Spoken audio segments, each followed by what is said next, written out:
Go. Welcome back, NPL fans. My name is GeniusX, and today, me and Baton will be bringing you guys NPL Minors Week 5 Power Rankings. And go ahead and introduce yourself.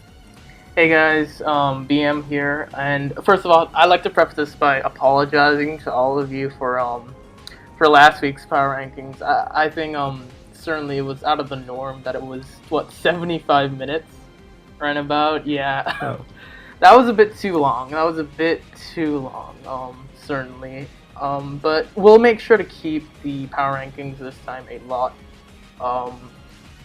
more closer, a lot more tight knit, and definitely a lot more shorter. Yeah, that so was we're way definitely going too to be long. making this That power was way ranking too much long. more precise. Yeah. So yeah, let's just jump Yeah, into it. Alright, so at number 16, I believe we both have Cloud and the Jersey Weavals. New Jersey Weavals. Yeah, so the main thing that when I first saw this replay, the first thing that stood out to me was that Cloud brought Licky Tongue again, which again is not what you want to bring when you have a lot of threats against your opponent's team, especially because of how prone weak Turk's team is to Pokemon such as Scizor on his squad. Something such as a SD Scizor could have easily broke through Turk's team, because Turk's only check to it being its Houndoom offensively and the Weezing defensively, in conjunction with Lopunny. Something like a SD Scizor could have easily broke past Turk's defensive core to allow his Lopunny to be able to win the match easier. So that's something that I want to say about his prep wise. And then during the game, I feel like he didn't really capitalize on a lot of Turk's obvious switches, because I think throughout the match he EQ'd the incoming Landorus Eye a lot of times with his extra drill, where he could have actually capitalized on that and doubled into something such as his offensive Latias or his Lopunny to get offensive momentum instead of just letting Turk get in his Landorus for free and deal damage to his Electrox. So that was something that I wanted to point it out, that he could have done better during the match as well. So overall, I feel like Cloud, he just needs to stop bringing his low tier mons as a staple every week, and go and find like sets on his other mons that could be utilized well against his opponents, and then just be a little more aggressive during the match instead of playing so defensively. Even though I guess it's early game, but he loses a lot of momentum early game if he doesn't start playing a bit aggro, as he lets his opponent get his offensive threats in extremely easily. So yeah. Yeah, I agree with everything you just said there. One thing I'd like to mention is that he did bring the Licky Tongue, Licky. It was a decent bring, but the problem was he set it up so that it was very passive up against Turk's team. Albeit you can't really mold a Licky Tongue to be offensive or pressure any sort of team offensively, but the problem is he let the Goodra on Turk's side set up to +6. As well as this, he just in general played really passively in the early game, which is fine, but he didn't really do anything apart from that. He didn't get any momentum that was handed to him throughout the course of the match, albeit very little momentum that was handed to him. And I think that's what lost him in this match. Really that, and again, bringing the Licky Tongue when you have something like a Scizor that can really check a lot of Turk's team relatively well, like the Aerodactyl, for example. Even though the Houndoom does scare it out, and things like Weezing and Goodra do exist, which can check it quite easily. Along with Mega Lopunny, as well as Latias, I think he could have broke his team really well to the point where Scizor could have swept late game. But yeah, he's also the only 0-5 team right now, so that just seals the deal for him being at the bottom of our power ranking. I believe he'll have to deal with the +6 Goodra was a crit from Latias, unless it was Specs, so that wasn't something that I really liked either. So yeah, that's pretty much it about Cloud. So moving on to number 15, I believe we both have moving on to number Carney. 15, we have the Vancouver Stealthroth and Carney Hobo.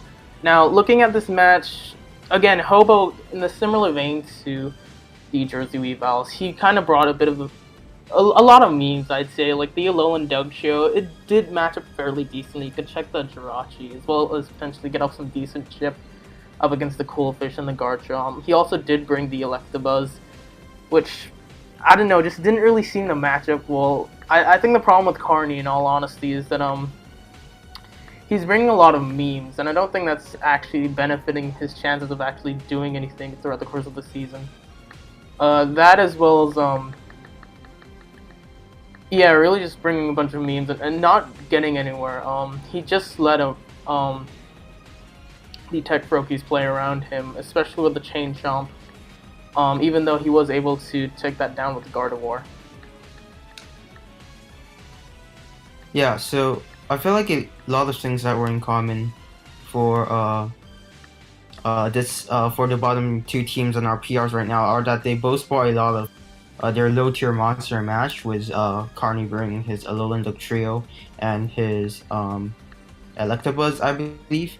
And the main things about these mons is that even though they may a niche in the match, they don't actually do a lot. As you can see, because in this match, even though Electabuzz looked like it had a decently good matchup, with Jake not having a Volt Switch immunity other than Garchomp, and he managed to kill off Garchomp early in the game, it didn't actually do much, and what it really did was just a Jirachi just run rampage throughout his team. And not only that, his Ferrothorn got weakened extremely early in the game by a Fire Blast from Garchomp, and that just let Jirachi just spam Psychic for free, and I feel like that's really what cost Carney the game here. That as well as the fact that Ferrothorn plus Toxapex was really passive, and Jake was able to use that to his advantage, bringing the likes of Taunt Crowfish as well as Taunt Togekiss. Because Togekiss obviously is one of the Encore Togekiss. It's one of the best stall breakers in the game. So yeah, that's why we have him number 15. Just lack of decent prep, and honestly, somewhat very passive play. Yeah, I feel like Carney didn't really prep well enough for the extremely stall breaking set of the Mega Gyarados that Jake brought because of how passive his team is. So I feel like Carney just needs to prep a bit more offensively and not use his defensive mon so passively that he can just get overwhelmed by setup. And I feel like that's the main reason we put him at number 15. Yeah, I agree. So moving on to number 14, I believe we have the main red Clawitzers, both of us actually.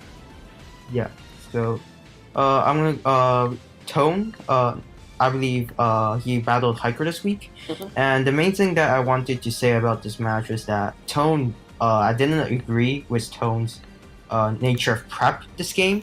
He brought a much more like passive team than I feel like he should have, considering he had threats such as Primarina, which actually just destroyed Hiker's team, considering his Primarina check was an AV Decidueye. It could have got worn down extremely easily, and Primarina could have just gotten a kill once it came in on mons such as Piloswine and Persian. And stuff like Calm Mind 2 attacks Mew could have done a great vs Hiker as well. And something such as Fightinium Z Scolipede would have been great to help weaken Hiker Celesteela for the Mimikyu. But instead, he bought a lot of like passive sets such as the Toxic Mew and like Lead Scolipede, which he didn't actually utilize extremely well because he just managed to get up one layer of spikes. And because of that, he let his Mew and stuff get Toxic weak turn 3. And he also lost his main wall breaker in Mammo extremely early in the game as well, just to Hiker's Piloswine, as he's able to manage to get up Rocks, a Toxic on Mew, and huge damage on the Scolipede and the Mamoswine. So overall, I feel like the downside for Tone this game was that he brought way too passive of a team when he had such a dominant matchup vs Hiker because of his offensive threats, and that's where I feel like he didn't do well this week. Yeah, I agree with that. But in all honesty, I think Tone's team is quite offensive in its nature. If you look at the 6 mons he brought, all 6 of them scream offensive Pokemon to me. Maybe exception of Mew and to an extent Rotom Fan, and even maybe the Heatran. But the problem is, I feel, is that he wasn't able to contain Hiker's offensive threats, especially the Zardex, for example. Things like Heatran, while they are decent, he was able to get up the Earth Power up against Zardex, for example, but he wasn't actually able to kill the Zardex, which is a problem that I think really hampered him throughout the course of the match, because what ended up happening was Celesteela basically walled the rest of his team once the Heatran and the Rotom Fan went down, and I think it was just bad prep and bad play, in all honesty. This wasn't an impressive week for me. Yeah, I feel like for this game, Tone had a lot of options in prep.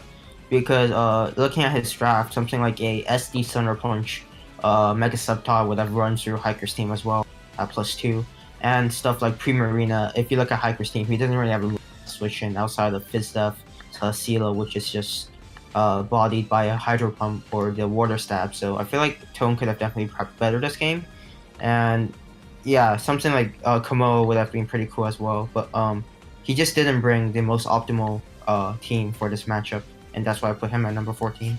Yeah, I agree. Moving on to number 13, I have the Bullet Punch Club. I believe you have them at number 12. Yes, and I have Mio at number 13 and the Oklahoma City Thunderers. So we'll talk about talk the about, Bullet Punch Uzi? Club first. And Uzi did prep well. I really liked some of the prep that he had. Like the Delmise I thought was a good bring. I thought the screens was really good. Certainly better than Trick Room from last week. But ultimately what I think really was his demise was potentially the crit on the Steelix. That did matter because he would have been able to get up rocks bar the crit. But I felt like he wasn't able to keep up a lot of offensive momentum up against Illusion's team. He was able to wall break pretty decently with the Kieran Black, but he didn't really capitalize on that, I feel. So I feel like not being able to get up rocks on Uzi's side was actually and I feel like he would definitely have a much better shot this game if he had managed to get up rocks, because it would have been able to chip down stuff such as the Porygon 2, which would have been easier for him to deal with after his Steelix went down. And I feel like he utilized his Kieran Black extremely efficiently, being able to take out his Illusion's Mega Heracross with a Z move. And that's pretty much just negating a threat out of the way, because we saw how much damage a strong fighting type such as Mega Galay did to his team last week, especially with his only fighting resist being his Reuniclus, which we know isn't a switch into Heracross. So I felt like he definitely utilized his Cure extremely well this game, being able to take out his Mega Heracross and wall break stuff such as the Porygon with niche moves such as Toxic. And ultimately, I feel like Uzi definitely played this game well, and the only reason he actually lost was because I feel like he didn't manage to he wasn't able to keep up the pressure, or not the pressure, but like he wasn't able to get up rocks. So stuff such as the Coco had much more turns than it probably should have, and Illusion's cool prep such as the low kick electric seed Sepal just won him the game. And yeah, that's pretty much what I have. Yeah, I agree. That, as well as some crucial turns in the match, such as I believe, yeah, definitely the crit on the Steelix, the crit on the Reuniclus. I don't think that mattered too much towards the end of the game, as well as potentially the Coco going for the Z Nature's Madness on the incoming Steelix. I felt like that was a crucial turning point in the match, because that put Uzi under a lot of pressure right from the get-go. But I think he was able to claw it back pretty decently. Unfortunately, he couldn't get up the rocks, and he was able to keep up decent offense momentum, but ultimately fell because of that. Yeah, so definitely a bit unfortunate that he couldn't get this game, because the game would have gone a pretty different direction, I feel like. But ultimately, I feel like Uzi definitely prepped and played very well this game. Much better improvement from what he did last week, which is why I put him a bit higher this week. Yeah. So moving on to my number 12 and your number 13, we have Mio. Yep, so you want to go ahead and talk about Mio? Yeah, I felt like this was actually pretty decent showing from both sides. A very, very close game. I really didn't like Mio's prep in terms of his Tornado switch in, because he had to rely on Rotom Frost and potentially a Mawile, and I feel like he hasn't really been using Mawile too well. That and the fact that Tornadus gets a very common coverage move in, well, not common, but a pretty common coverage move that it would run in Heat Wave, as well as potentially something like a Superpower or a Focus Blast, meant that he didn't really have a true switch into the Tornadus. That, as well as he was under the back foot. He was under a lot of pressure from the get-go, especially with the Torrents that I feel, as well as potentially the Chople Berry Kyurem. That really put in a lot of work, as well as the Gallade. He was able to claw back something through the mid-game, but it was unfortunate about the return play up against the Golder. up against the Golduck at the end game. But I felt like he did prep well. I felt like he did play well. This is certainly a close match, but unfortunate for him that he did not end up winning it. Yeah, I feel like that U-turn play against the Golduck was definitely the defining match of the game, because if he went for something such as the Giga Drain on the rain would have ended, and his Rotom Frost would have just cleaned up the game with Thunderbolt, I believe. So definitely a crucial turn right there. I believe he actually predicted Tornadus to switch in, but I feel like he didn't actually have to risk that, because rain would have ended either way, and I feel like his Rotom Frost would have won the game either way if his John's Golduck wasn't behind a sub. So I definitely felt like Mio played this game really well mid-game to be able to get back into the situation he was, but he didn't just he just looked past and an oversight being that his Rotom Frost would have actually won the game. I believe it was Scarf. So I think that's like the only comment I have about his game. Other than that, I feel like he definitely prepped and played well this game. Something such as the sub-Haxorus would caught John off guard and was able to kill stuff such as the Metagross and force the Golduck in, which is really, really huge. And yeah, it was definitely a good game by Mew. Yeah, I agree. He was able to play around the 3 sub-Pokemon in Tornadus, Megaglade, and not really Golduck, but to an extent Golduck. He was able to play around those 3 big threats to his team really well, but ultimately fell at the last hurdle. Moving on to number 11, I believe we both have the Olympic flag on. Yes, so Keegan and his Olympic Flygons, I believe. He faced who did he face again? I believe he faced II this week, and it was a pretty interesting game. So the first things first, Keegan made a lot of offensive plays this game with his Skarmory being able to win out, constantly forcing out II's Manaphy, preventing it from setting up. And that was really, really good plays by him, being able to stop the Manaphy from being a huge threat. And he was able to get off stuff such as the Toxic with the Seismitoad, and being able to get off Defogs and put a lot of pressure on I early game. But I feel like later on in the game, he was just overwhelmed by I's offense because he was constantly phasing out the Manaphy. He wasn't actually getting damage on it, and his Skarm was just getting whittled down by Burn, and ultimately I feel like that's what cost him the game, because he was constantly just going for Defog and Whirlwind, and he wasn't actually doing much damage to I's team at all. So yeah.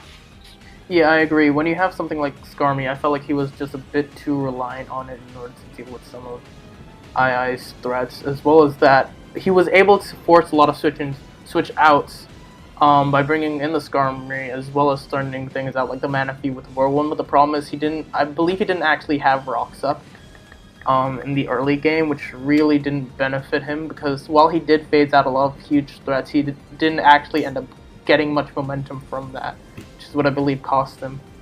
That, as well as the Skarmory going down, was, I think, a very, very crucial turn, because that meant that he lost his main phaser, as well as one of his best physical walls in order to take on the likes of the Sneasel, the Donphan, and to an extent the Mega Aerodactyl, even though that thing was running the Taunt.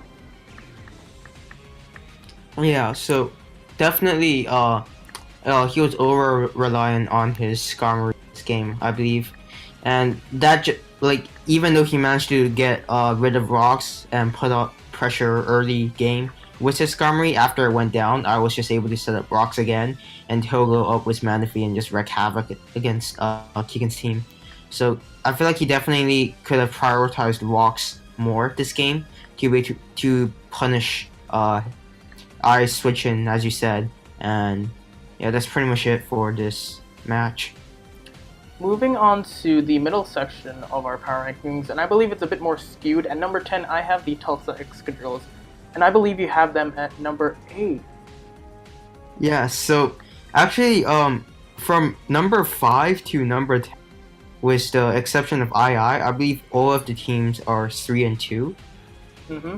So certainly this middle of the pack is very, very close. It was very hard I for us. couldn't really figure out how to rank these teams, so I kind of went off of based on week 5 in general. So you want to talk about Illusion first, since you have him at a bit closer to me.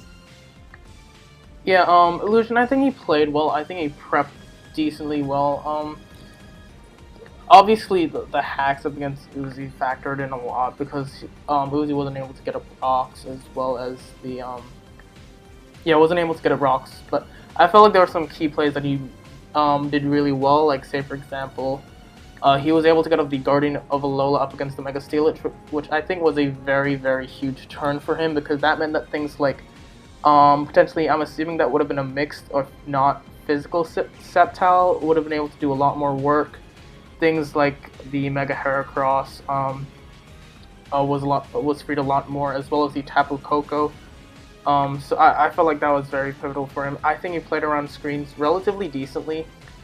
He let Kyurem kind of manhandle him in the mid to late game, but because he had offensive threats such as the Infernape as well as the Electric Seed Mega Sceptile, which I think is a very, very good bring on his part.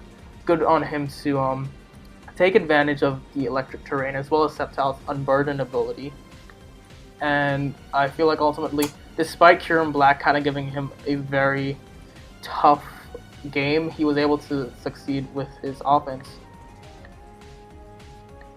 Yeah, definitely. I agree with everything that you just said there. And the only reason I put him a bit low this game was because I feel like this game would have been much more interesting if hacks wasn't a factor. And because later in the game, you can see that his Coco got worn down greatly by the hazards, and it wouldn't have been able to come in last turn because it was actually at 12%. And if the rocks plus spikes damage racked up on the Coco, I feel like this would definitely have been a different game. But like you said, the plays such as the Guardian of Lola on the Steelix was huge for him, and extremely good props such as the Electric Seed Sceptile are all extremely impressive on Illusion's part, and I feel like he definitely proved that he is another competent player and solid player again in NPL Minors. So yeah, I would have put him at number 1 if Sceptile actually 6-0'd, but sadly it was only a 3-0, so that's a bit unfortunate. But moving on to, let's talk about the Indiana Keldeos next, who I believe you have at number 9, and I have at number 8. So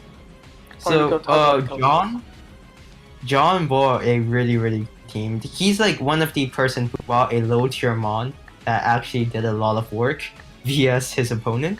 Yeah. Which bringing in the Golduck. I know that John bought a really, really cool Golduck set with Synchronize, the Synchronize for the Keldeo, because it's a psychic move that hits same type. And I feel like he utilized his Rain extremely well this game to be able to whittle down Mio's team and then just clean up late game with the Golduck. And he made a lot of aggressive plays early game with such as hard switching and Gallade, I believe. And stuff such as the Chopo Kyurem was putting on a lot of pressure on Mio's team because Mio was trying to double around it, but he was basically able to get off free damage on the Keldeo, putting it in at 19%, and I feel like this game was definitely played very well by John, and he brought a lot of good breakers with substitutes such as the Torn and the Golduck. His Torn was able to get off a huge damage on his Mio's Mega Mawile, bringing it down to 2%. And with that, he was able to clean it up with the Golduck wisely by setting up rocks and just forcing a lot of Mio's team to take unnecessary hazards damage and just putting everything in range of rocks. So everything in range of Golducks, not rocks. Yeah, I agree. This is a very, very good game played by John. Despite, I really like some of the sets that he ran actually, like Chople Kyurem, for example, specifically for the Keldeo in order to whittle it down for something like the Golduck. The 3 substitute Pokemon I thought it was interesting, to say the least, but I felt like it worked out decently for him. Despite things like his Gallade being chipped down relatively early in the game, he was able to utilize things like the Sub-Torn, which I think was a really good bring, because if you look at Mio's team again, his flying resist is Mawile and Rotom Frost, which both, well, they get annihilated by Heat Wave, and he was able to have enough offensive momentum to the point where Rotom Frost didn't cause him too much trouble throughout most of the match. Certainly, he could have won in the endgame if Mio had gone for the energy ball up against the Golduck. However, he was able to deal with a lot of Mio's offensive threats like the Mawile, the Haxorus. He was able to keep up a lot of offensive momentum. He was able to lure things like the Keldeo with the Kyurem. And ultimately, he identified his win con being the Golduck in the rain, and that's what I think puts him relatively high in my power rankings. Yeah, like the only play that I didn't really agree with was him going hard Metagross on the Haxorus, because that allowed him to get off a sub, and because he revealed to have BP, I feel like that Metagross was definitely worth saving instead of Torrent, because he could have BP'd past his Mio's rest of the team, with Rotom Freeze being such a prominent threat, as we can see. But I feel like he definitely won this game because Mio didn't actually manage to break the Golduck sub, which was really, really good for John. But ultimately, it was a very well played game for John, and a really niche bring that I don't think Mio expected or prepped fully, which is the Golduck, won him the game. So yeah. Yeah, I agree with that. Moving on to number 8, or let's talk about the Tosa Extra Drillers, or Lord Zeden. So, looking at the matchup, I was kind of, well, I wasn't confused about Zeden's prep, but I really didn't like his Gothorita set. It was Rest Talk, Calm Mind, and I believe Psychic or Psyshock, one of the two, which means it was mono walled by Greninja. But the fact that his team couldn't really deal with Greninja too well, he let his Rosary get chipped down quite a bit.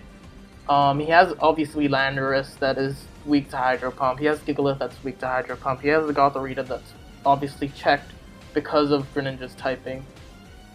He did have the Clef, which was unfortunately critted by the Hydro Pump, and you can't really do much about that, but I felt like his prep really wasn't the best. His play was alright throughout the course of the match, but relying on things like Gothorita to win you games, I don't think shows good signs in a player, or at least in the match. yeah, definitely I feel like Zeden prepped a bit strange this game, I want to say, and especially because he let his Gigalith get chipped down early in the game. He wasn't able to keep up keep checking Techno's offensive pressure brought by his Greninja and his Darmanitan, which ended up just flowing through Zeden's team. And I feel like that's the main reason he lost this game. And especially his Clef being crit was extremely unfortunate. But I feel like because he was forced to softball, that just gave a free switch into Techno's Venusaur, or his Darmanitan, or his Steelix, which all three of them would have been problematic for Zeden as well. So I definitely feel like Zeden didn't utilize or prep his defensive core too well this game, and his offensive core in Lando and Weavile didn't actually do much either, with Weavile being won by the Sylveon, and his Lando wasn't able to do much either. And the Gothorita, again, is a pretty interesting set considering it hit the Greninja, and it was actually going to end up PP starting the Greninja, but or Steelix, which dealt with it. But yeah, overall, I feel like Zeden could definitely have prepped and played this one better compared to his other games in the season. Yeah, I agree. I think Gothorita, while it was very niche, I think it could have actually put in a fair amount of work, because if you look at Techno's team, he didn't really have much. He had Roar on Steelix, and of course he did have the Greninja, but I feel like Zeden could have actually used Gothorita relatively well, despite it being a very niche Pokemon, if he got rid of the Greninja. And I felt like he could have probably put a lure or two in there specifically for the Greninja, and maybe to an extent the Steelix, as well as any other potential Psychic resist or immunities, in order to make sure that in the endgame Gothorita won. But unfortunately he didn't do that, and the rest of his prep honestly was a bit too passive. He didn't really have much momentum in the game or throughout the course of the match, and I felt like that's what lost him the match. Yeah, so definitely I don't think he played as well in the previous weeks. So moving on to number 7, and I believe we both have Aline Starladias and Owen at number 7. So looking at Owen's team, something that I didn't actually see from the get-go from his draft is that his defensive core of Mandibuzz, Tangrowth, and Alomomola is actually very weak to bug types. He has a lot of offensive Pokemon that can check them. I believe the Victini, the Diancie, while Victini doesn't resist bugs, can certainly check a lot of bugs. Also, the Rhydon can somewhat check bug types, but the main problem about his team, I feel, was that he let the Pinsir get out of hand, I feel. And that's and that's what cost him his Tangrowth, which was really good up against the Superior, as well as potentially the Crocodile, and even to an extent the Tapu Fini. But he lost his Tangrowth, he got his Mandibuzz, I believe, severely chipped, and then I believe that's what lost him the game. His early to mid game was very poor, I feel. Yeah, and so I feel like in the first 2 turns, Owen went for an extremely aggressive play, gunk-shotting, trying to predict the Tapu Fini to come in, and that just let his main offensive Pokemon, his Hoopa, take 68% from an EQ from a Crocodile, and that left him at 20%, meaning it can actually switch into rocks a lot of times unless you got wished back up. And because of that, he was forced to switch again, and after that, he wasn't really able to put up much power against Turbo's Pinsir. I believe severely under-prepping for the Pinsir because he didn't really expect it being a low tier mon on Turbo's side, and he didn't even notice that Turbo's Pinsir was a Z user, and because of that, he lost his Tangrowth extremely early into the game as well as you said, letting Mandibuzz being get extremely weakened, and the reason getting Mandibuzz weakened was huge for him was because he wasn't able to get off defog, and that meant that his Hoopa was pretty much useless as well. So I feel like the oversight of the Pinsir being a threat, and the fact that he went for a hyper-aggressive play turn 2 without any reason at all, because he wasn't really in a position that he had to make an aggressive play, or there was basically the risk vs reward wasn't worth it for Owen, and I believe these 2 in conjunction pretty much just sealed the game for him.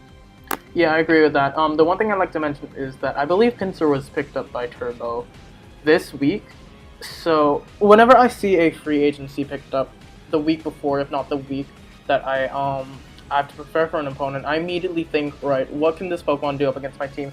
And I don't feel like Owen thought about that too much, or at least he certainly didn't play like he thought about that too much.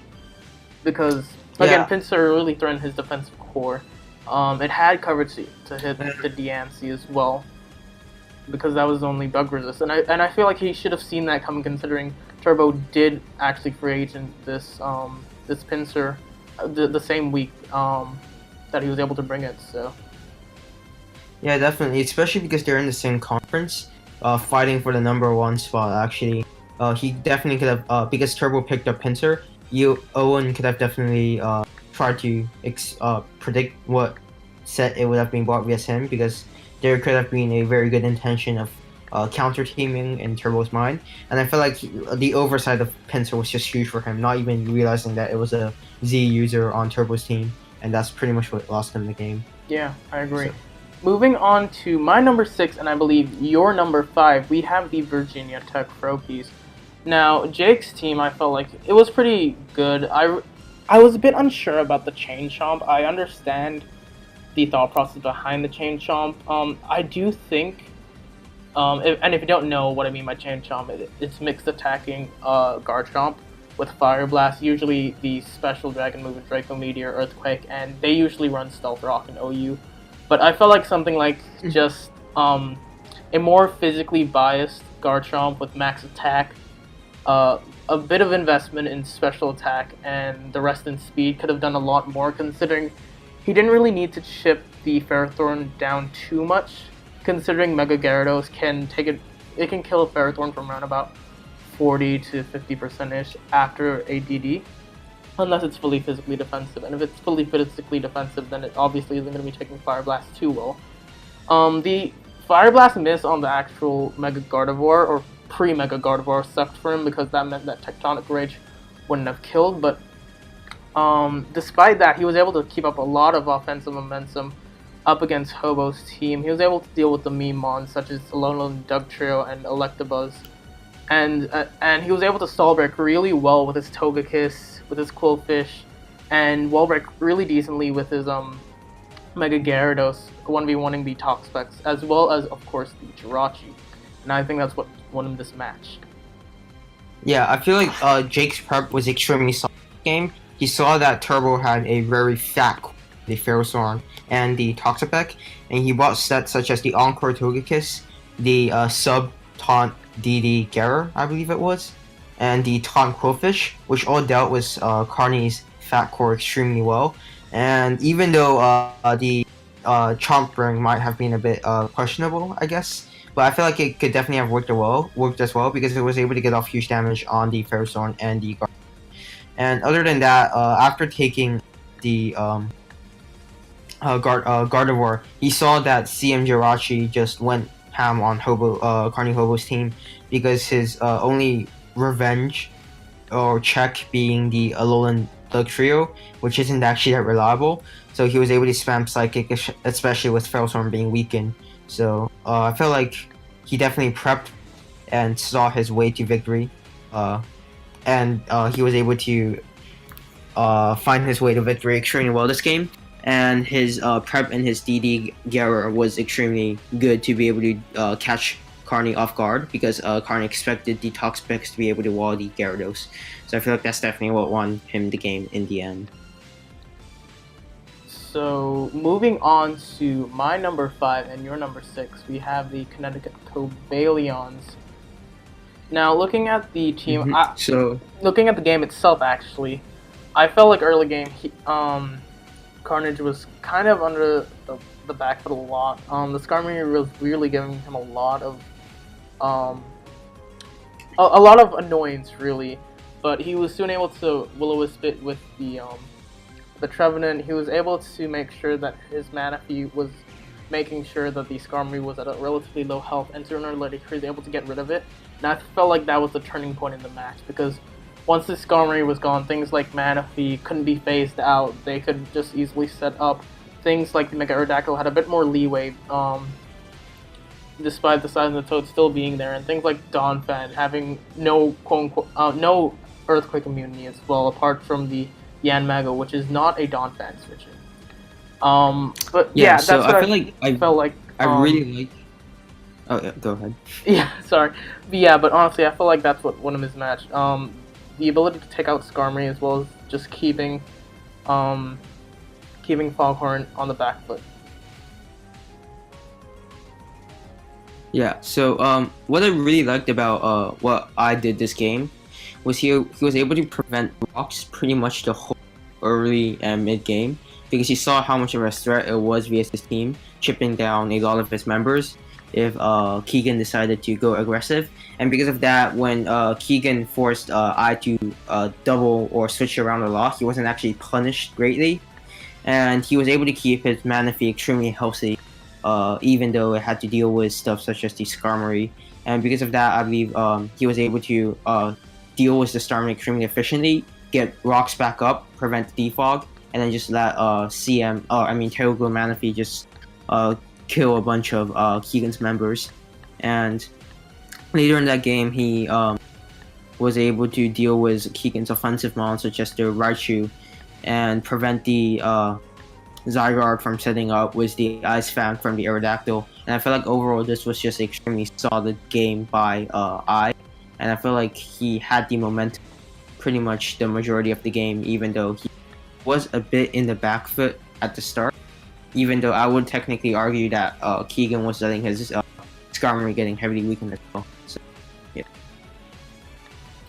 Yeah, I agree with that. So moving on to the top 4 and kicking us off, both of us actually share the same top 4, and at number 4 we have the Toronto Luxray and Turk. Now, Turk, I think, played this match really well. Obviously, it was against the bottom-ranked team, the Jersey Weavile. However, I felt like he was able to keep up a lot of offensive momentum with his Landorus, his Bronzong as well. Really being able to check the Excadrill quite easily with the Landorus, running defog so that Stealth Rocks can be set up. as well as the Gudra. I felt like that was really good prep. He making it so that he was able to turn Leaky Tongue into setup fodder and kill off the Electros quite easily. That, as well as keeping offense momentum up against the Weavals. I felt like he just toyed around them, if I'm being completely honest. This was a very convincing win for him. Yeah, and especially with the fact that he was able to keep stuff such as his Wheezing alive for the specifically for the opening, and I really liked his rest mono dragon tail Gudra set as well. Especially if you look at what do you call it, Cloud's team, it actually doesn't have any fairy types, and that at +6, his Gudra just went ham against Cloud's team, and I believe he was only able to take it out with a Draco Meteor crit, unless it wasn't a crit, and I'm just stupid. But it was a crit. Yeah, I believe it. Yeah, it was a crit. So if he didn't get the crit, I feel like he would definitely need to recover or rest up on everything else as well, considering he was at +6, and I don't think anything else killed his Gudra after a non-Draco Meteor crit either. So he definitely could have won 6-0 or 5-0 that game, I believe, and that's what makes what I really liked about Turk's prep. He brought a really unconventional Gudra set, which did great vs Cloud's team. Yeah, I agree. Just his offensive momentum in this matchup, making sure that the Mega Lopunny was nullified throughout the early and mid game as well, making sure that the Wheezing was able to chip it down with his Rocky helmet so that he could check it. The one thing I do want to criticize though is him switch directly into the Landers Incarnate. I believe the second or third last turn, sacking it off. I feel like he should have just sacked off Bronzong there. It would have left them at the same differential, but that would have meant that Landers Eye would have had one less kill to its name. But maybe that's just me. It's just a very petty thing. But I felt like he should have definitely done that. But moving on to... Like, Turk definitely played really well this game, but like a few minor things to criticize after. But he was able to nullify Cloud's switch-ins to his common threats with a nasty plot, Houndoom, bring a really good Gudra set, and just keep his keep his Lopunny in check with the Wheezing. So overall, a very good game played by Turk. So moving on to number 3 and the top 3, I believe our top 3 are all the same, and we both have Hiker and the Boston Boulders at number 3. So we want to go ahead and talk about Hiker. Yeah, I felt like Hiker really played this match well. His prep was amazing as always, and the way he played the match, being able to utilize Zard X really well from an offensive standpoint, making sure that the Celesteela wasn't chipped down heavily so that it could still be able to not be surprised by things like something like an Endeavor, Scolipede, or something like... I don't think Mimikyu is one of Tone's move users. However, something like a +2 Shadow Claw potentially critting. I felt like he was able to preserve his Celesteela well and use basically the rest of his other Pokemon to take down Tone's team really well. It was just, again, it was another real convincing win for Hiker. Yeah, and I firmly believe that Tone is actually one of the worst matchups for Hiker throughout the season, because I do know that Hiker was extremely he lost a bunch of mocks before this game, and he didn't really know what to bring. And I feel like during the game he was able to contain this pressure, and he was able to play extremely well, realizing that Tone didn't actually bring all the threats that he was worrying vs him. He was able to preserve his Celesteela nicely for the Mimikyu, and he was able to get off huge... his Piloswine did a shit ton of stuff this game, being able to Toxic the Mew, prevent the Scolipede from Endeavoring, and get a box. I feel like that was just an extremely solid lead for Hiker, and that just set the tone of the game. It was able to kill the Heatran off with Zard. It was able to get a bunch of momentum, and then in the end cleaning up the game with the low version. So overall, just a very well played game by Hiker in general. Yeah, I agree. The Zardex weakening Celesteela's 2 main checks, as well as the Piloswine weakening the Mamoswine, I felt like was really good because that just set up Celesteela to dominate in the end game. Even though it didn't actually do much, it just sat there and it just walled the rest of Tone's team. And it was quite annoying to watch because I thought that this match could have certainly been a lot closer. But props to Hiker for prepping really, really well. Yeah. So moving on to number 2 and the top 2, which is the same. It, I feel like the top 2 has just been the same for the past few weeks, but yeah. Number 2, we both have Turbo, or it's Turbo, and I believe that Turbo played phenomenally this game. Well, probably one of the best games I've seen him play this season, going up against the extremely formidable opponent in Owen. And I feel like he had the conjunction of both extremely solid prep and extremely solid play this game, because he was able to predict Owen's aggressive plays, such as the gun shot, and just kill the Hooper off immediately, or weaken the Hooper severely the first 3 turns. And then he was able to use a low niche mon such as the pincer and just completely just demolish Owen's defensive core, killing off the Tangros with the Z move and preventing the Manibus from defogging. So overall, I can't really find any criticism in this game for Turbo. The only really place that I didn't really agree with was that he double tuned the Helego, expecting Alma Momola, which I don't know why. I don't believe the Helego can deal with very well. He probably should have doubled to Superior instead. And other than that, there isn't really any plays that I feel like he did terribly this game, and he was able to keep up the momentum and pressure after getting off a huge chunk of damage on Hooper early on in the game, and just constantly just pressure Owen, and in the end, he just won the game quite naturally. So yeah, I agree. I don't actually think Turbo played amazingly. Not to say that he played bad or anything, but I felt like his prep here really carried him. Things like the gunk shot hitting the Crocodile, for example. He made the plays he needed to win. He didn't have to make any aggressive plays throughout the course of the match, at least I feel. Again, the only really quote-unquote aggressive play would have been the Nihiligo, but I really love the not the Mega Pincer set, the regular Pincer set. Realizing that Owen's defensive core is really, really weak to bug, and utilizing that well, being able to deck out the Tangrowth, which would have been able to deal with the likes of Serp, as well as the Crocodile, being able to just whittle down Owen's defensive core as well was really good. The momentum throughout the course of the match was just in Turbo's favor, and that's basically what won him the match. Good prep and keeping up offensive momentum, being able to stall break Owen's team really, really well. Yeah, so overall there really isn't much except for really, really good prep by Turbo and good like consistent plays. He didn't try to choke or misplay heavily anything in this game, and his prep just carried him throughout the game. So yeah, I really agree. solid game played by Turbo.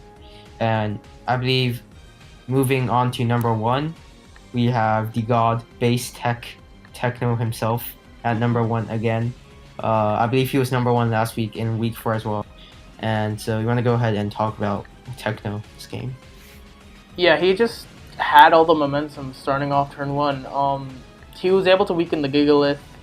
He crit the Clef with the Greninja, which obviously was pivotal, but I felt like the Greninja still had a lot that it could still have done even without the crit. It was able to threaten out Zedan's team quite a lot. I just felt like the ball was in his court through basically most of all of the match. This was a another very, very dominating display from one of the top coaches in the league. Mm-hmm. And one thing that I really, really liked about Techno's prep this game was the Gross Venusaur, which I believe is quite a underrated prep this game, because knowing from experience, Roserade could actually, with Synthesis and Spikes, they could set up all 3 layers on Venusaur pretty freely if there's no hacks involved, such as crits. And by running Gross, Techno was able to prevent the Roserade from doing like a bunch of stuff, or like setting up all 3 layers of hazards. And he was able to use Venusaur as a good offensive breaker as well against Steven's team using Gross. So I feel like that was definitely a prep that was underlooked, and I feel like was a extremely solid prep by him as well. And another thing was that I believe his Greninja was a Sub-Zero Slammer variant, and I might be wrong, but if I remember correctly, was he Ice Punch Greninja? Or was he just regular Ice Beam? I'm not sure, but I'm assuming because the Roserade was running the HE berry, I'm assuming that would have been Ice Punch. instead of Ice Beam, considering Roserade's inferior defense stat compared to its special defense stat. I feel like if he was Ice Punch Greninja, that was really good prep on him as well, because he was able to capitalize on Roserade's low fist def, but I'm not really sure, so I can't really say. But other than that, he was able to keep chipping down Zidan's Gigalith, which was his main check to Darmanitan. Being able to get off a U-turn and an Earthquake with Steelix, he was able to chip it down greatly, and having rocks set up on his field as well. The crit on Zidan's Clefable was a bit unfortunate, considering it allowed his Greninja to two-hit KO the Clef. But then again, if he was forced to soft, Techno just had to go into one of his offensive threats, being the Venusaur Darm or the Steelix, and he would have gotten a ton of momentum as well. And Zidan also overpredicted on Techno's Zapdos play, and he tried to predict the Roost by going for the EQ, but Techno was able to just get rid of all the hazards, and basically what that meant was that he was pretty free to just spam all his moves, such as and the Flare Blitz and the Hydro. So overall, it was just really solid play and prep by Techno, and there really isn't anything that I can see that's really like not good in a sense. Yeah, the top two in general are just honestly, both could be interchanged if we're being really honest. Both of them played extremely well this week as well as in past weeks, and that's what's keeping them at number 1 and 2 right now. But yeah, I have to agree with everything you said. I really liked the Darmanitan. It was able to keep up a lot of offensive momentum for Techno, despite not actually coming out too many times. It was able to chip down the Gigalith really well throughout the course of the match, and I felt like, yeah, just keeping up offensive momentum up against Eden's team was really good. But that should draw a close to the Week 5 power rankings. And yep, everyone, if you're watching this, definitely go check out all the coaches who are linked down below in the description. They all give a much better insight on their games than us, because they know what they're bringing and their sets and the purpose of their sets. So definitely go check them out below. And I think that's end to the Week 5 Minors Power Rankings. Any last words, Baton? No, I'm good. Just make sure to like, share, and subscribe to the NPL channel for more content. We're covering both the majors and minors for pick'ems as well as power rankings. So be sure to stay around, and be sure to check out all the minors and majors coaches as well as all the analysts, which I believe will be linked down in the description this upload around. If I do remember. I remember Greg said he would do that. And hopefully he does, because I'm pretty sure we all would like a few extra subs. Yeah, so definitely go check us out if you have to. Just of course as well. It's gonna bring us to the end for the Week 5 power rankings. Hopefully you all enjoy this video, and with that, we'll see you guys next week. Bye now.